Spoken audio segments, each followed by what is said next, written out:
আজকে হেরে গেছেন তো কি হয়েছে, কালকের দিন হয়তো আপনার জন্য আজকের থেকেও বড় কোনো জয় অপেক্ষা করছে। হেরে গিয়ে চুপ করে বসে থাকাটা আসল বিরক্ত।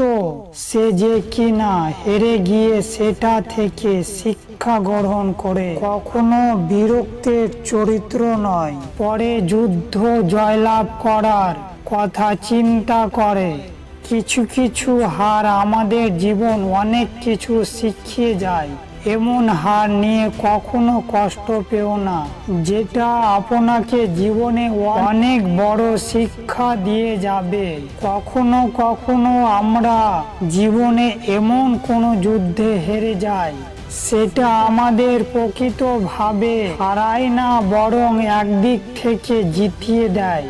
এমন যুদ্ধে হেরে কখনো কষ্ট পাওয়া উচিত নয়। জীবনে আমরা সবাই জিতার জন্য যুদ্ধ করি, কিন্তু সবাই সব যুদ্ধে জয়ী হই না। এটা বাস্তব সত্যি কথা, যেটা আমাদের সবাইকে মেনে নিতে হবে। তুমি যদি আজকে হেরে গিয়ে চুপ করে বসে থাকো, তবে পরের যুদ্ধে তুমি আবার হেরে যাবে। বরং প্রস্তুত নাও কিভাবে পরের যুদ্ধে তোমার জয় নিশ্চিত হবে।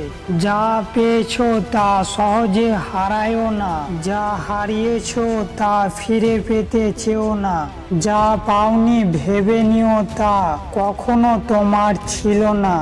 আমি বলবো না আমি 1000 বার হেরে গেছি, আমি বলবো যে আমি হারার 1000টি কারণ বের করেছি। তোমার পড়ে যাওয়া মানে হেরে যাওয়া নয়।